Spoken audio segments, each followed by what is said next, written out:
The events in this program are inspired by a true story. Names, dates, and details have been changed. Viewer discretion is advised. On this episode of Bizzare Murders, a dyed-in-the-wool romantic who's been doing the online dating thing for a while comes across a profile of an attractive young woman. They start up a flirtation. Her emails and texts are funny and smart. He starts to wonder if maybe he's finally met the one. But the encounter he has is far from romantic.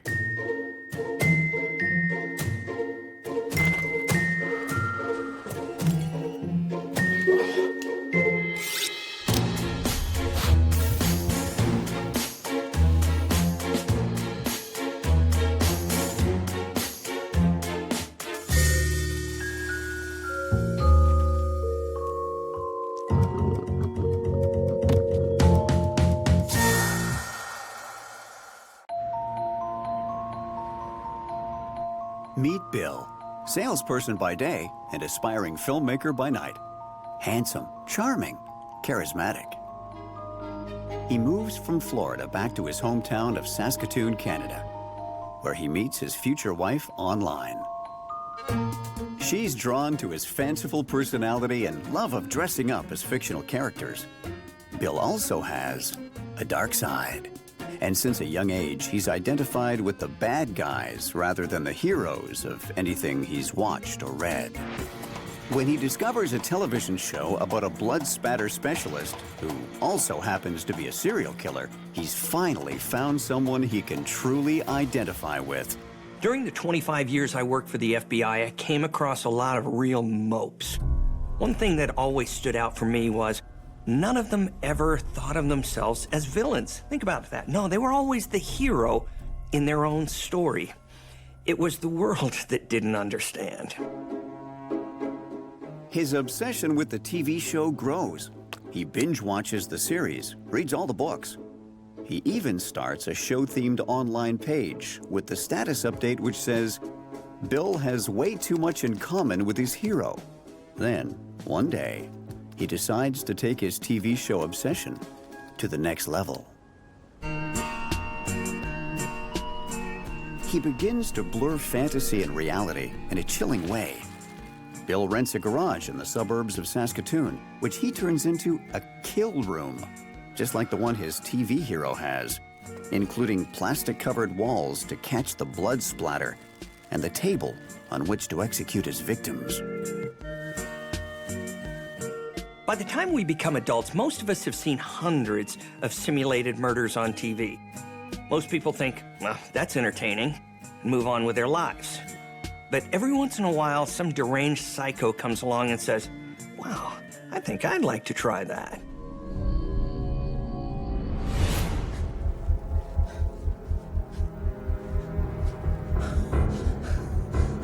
This isn't how my life was supposed to end. Well, this is how it's gonna end.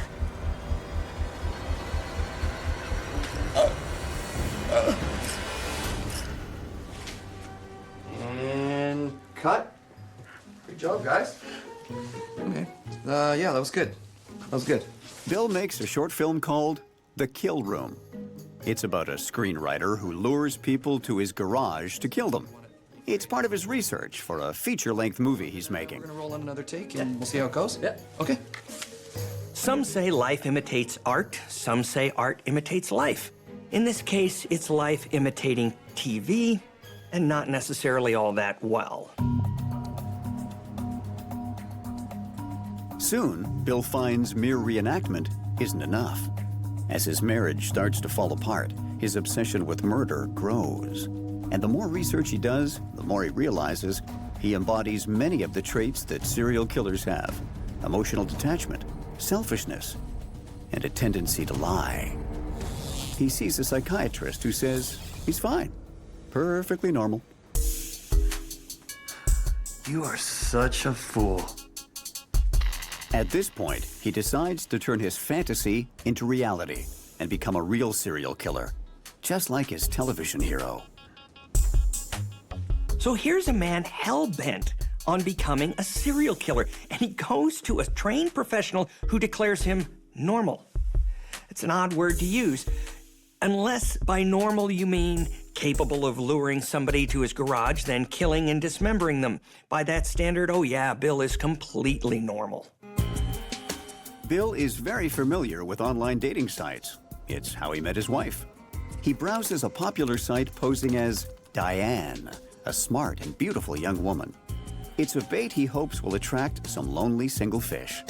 And it's not long before he gets his first nibble. Meet Rick, 33 years old, recently separated, new in town, lonely. When he sees the online profile of Diane and finds out she wants to meet, he can't believe his luck.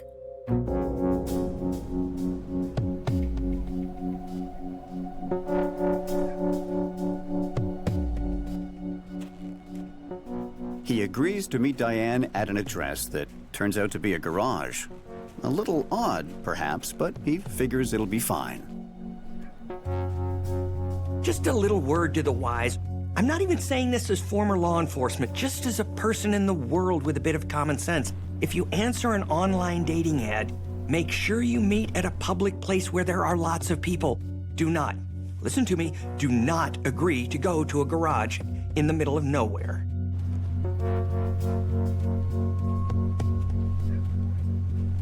Hello? Diane? And if you do that, and if the garage door is open, and if it's dark inside, don't just think, it should be fine, and go in. Use some survival instinct. Diane?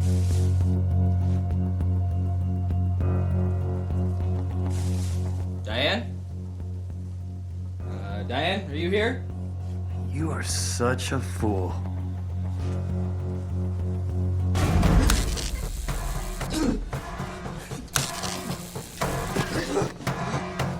Rick's not going to give up without a fight, but the effects of the stun gun have kicked in, and he finds his legs aren't working properly.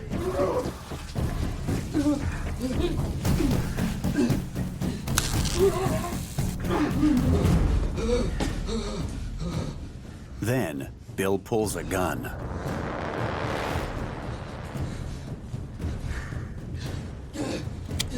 But it was a toy gun, just a prop. Why Bill would pull a toy gun on someone he plans to kill is anybody's guess. Maybe Bill was hoping to scare Rick into submission so he could finish him off.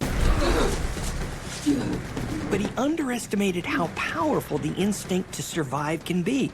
As they say in the squad bay, rookies make rookie mistakes, and Bill was definitely a rookie when it came to killing.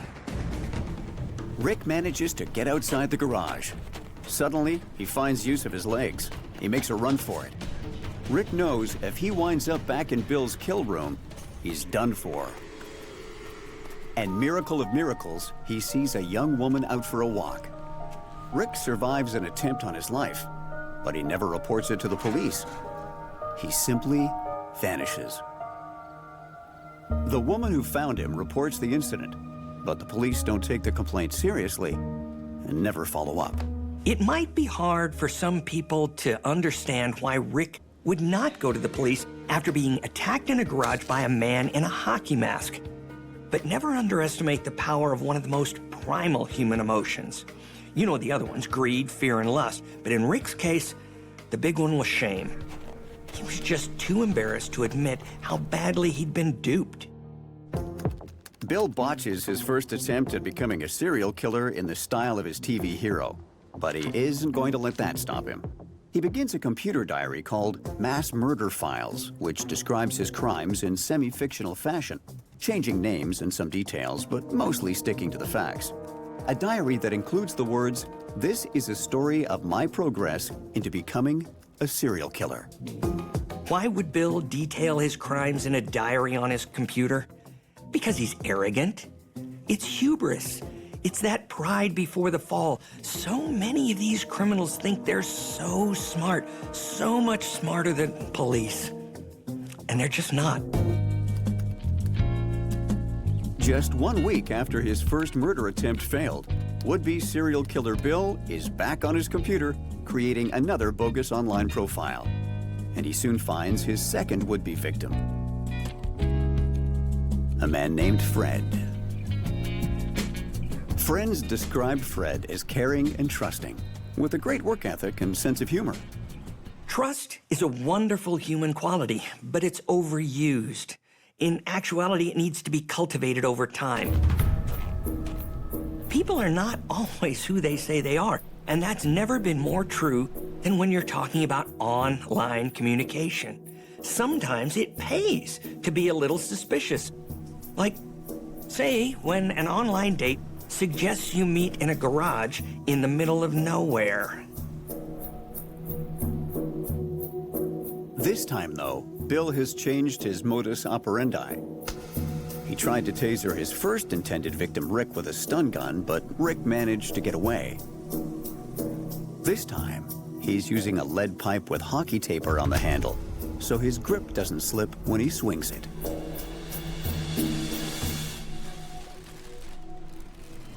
Julie?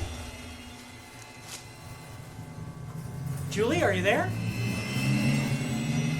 Julie?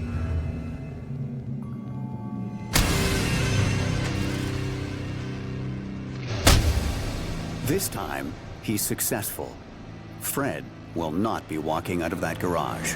So Bill failed the first time around, and that person continued to live. And now he succeeded. Congratulations, Bill.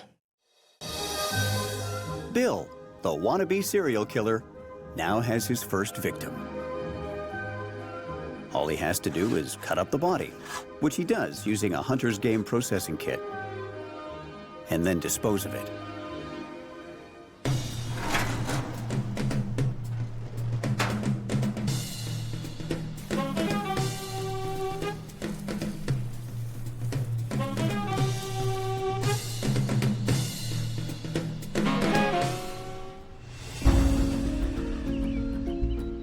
After a while, Bill, realizing Fred's friends might wonder why he's suddenly gone silent, decides to reach out to them. Using contacts he finds on Fred's phone, he sends them an email blast. Bill writes that he's met an amazing woman named Julie, and that they've taken off to Costa Rica for a long romantic vacation. The only problem, it sounds nothing like Fred. Roger, who has known Fred for 10 years, becomes especially concerned. Hey Fred, it's Roger here. I just got your text message. If you can give me a call back, that'd be great, mate. Anytime, thanks. The two of them are in almost constant communication, and the guy he knows would never leave town without telling him. Yes, hello. Can I speak to a detective, please? He reports his concerns to authorities. Frustrated that police won't look into Fred's disappearance, Roger decides to take matters into his own hands. Hey Fred? Fred, you home, bud? He breaks into Fred's house to see if he can figure out on his own what happened to his friend.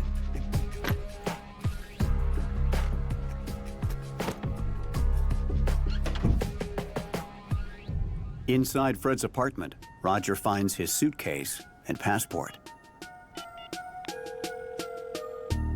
Hello, yes, I'd like to speak to a detective, please. Who am I speaking to?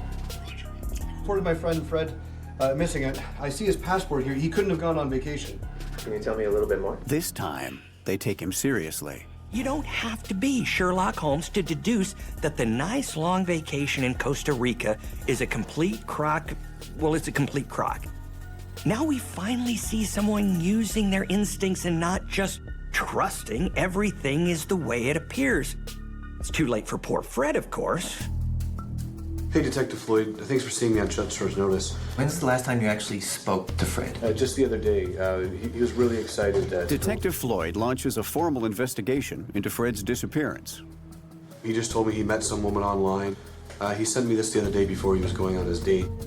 He learns that on the night Fred went missing, he sent Roger a text message saying, "If something happens to me, here's the address of where I'm meeting my date." And do you know this woman he was going on a date with? No, I never saw or met her.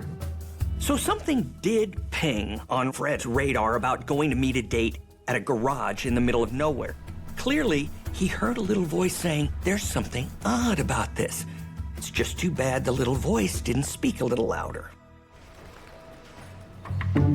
Detective Floyd contacts the owner of the garage that was Fred's last destination, Bill. Even though police don't have a warrant, Bill is only too happy to show them around. He even volunteers to come into the station for questioning. Mind if I record this, or? No, go ahead. Yeah, absolutely. Thanks. The reason I brought you in, we actually received a complaint last week, a possible assault in the area of your rental facility. Just wondering if you saw anything suspicious. No. Just making movies, man. That's what I do there. Oh, you're a filmmaker? I'm a filmmaker, yes.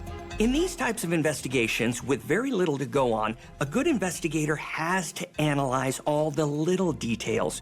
You study the suspect's body language, his demeanor, and you have to remember, this is the same guy who fooled a psychologist and a therapist into thinking he was normal. What type of movies do you make? Oh, it's working on a really good script right now. Yeah? Tell me about it. It's kind of a personal project. I don't really want to give away the plot. For now, at least, Bill is eliminated as a suspect. But then Bill makes a crucial mistake. He brazenly volunteers some unnecessary information to the police. Hey, it's Bill from the garage. I forgot to mention something. Yeah, the other week, some guy was in a hurry to sell his car. He sold it to me for about $40, saying he was getting hitched by some rich girl who was gonna be taking care of him. I just thought I'd mention that to you. Can you believe the story this guy is selling? I mean, we're supposed to believe this?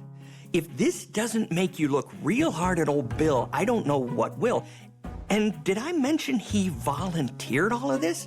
Honestly, remember what I said about pride before a fall? Now the police are on high alert. They issue a TV appeal for the victim of the failed murder attempt to come forward. It's been several weeks since the attack. And now, Rick is finally ready to tell his story. All the walls were covered in like plastic. This guy comes out and he's wearing this like a hockey mask. He hit me right with the stun gun. I was able to just boot him off. Rolled right under the door and got up and I just ran. That was over 2 weeks ago. Yeah. Why the delay in coming to the police? I don't know. I was just shocked about it. To be honest with you, I was a little embarrassed. I mean, it seems so obvious now. You know, I'd never even talked to this woman on the phone. It's enough to get a warrant to search Bill's car and his home.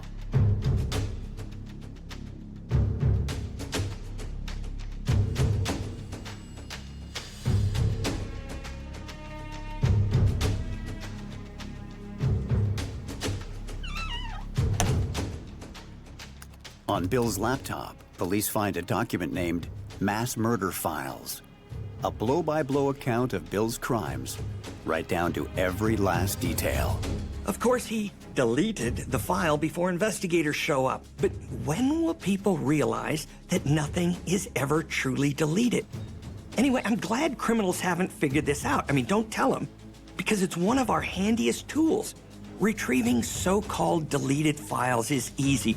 Just get a police nerd in front of it, we recruit them, and a couple of keystrokes later, boom, we got everything we need.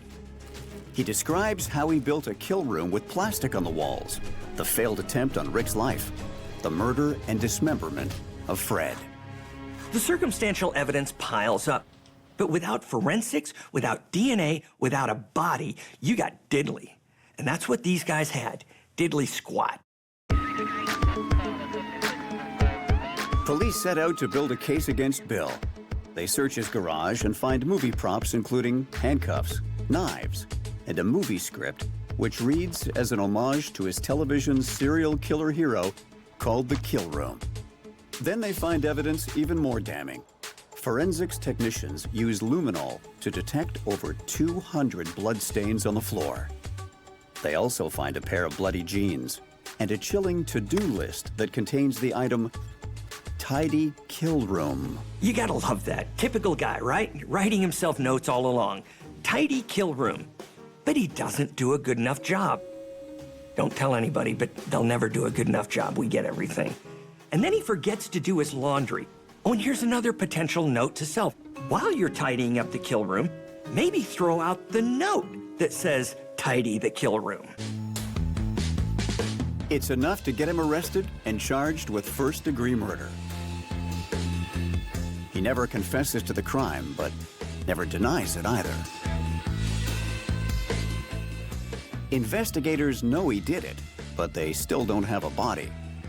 Eventually, after several months in prison, Bill tells them at least where to find Fred's body. In the end, he admits to the murder, but maintains that he killed Fred in self-defense as part of a publicity stunt for his movies. If you're going to try and pull off a nose-stretcher story like that, maybe don't try to cover it up afterwards. I mean, I'm no Hollywood mogul, but as I understand it, the concept of a publicity stunt is that you actually make it public. The moral of the story? It's important to know the difference between fact and fiction. Bill idolized a fictional TV character and lured men into his kill room with the fiction of meeting their dream date. But the fact is, he committed a heinous crime and was put away for those crimes. And those facts, like all facts, speak pretty loudly for themselves.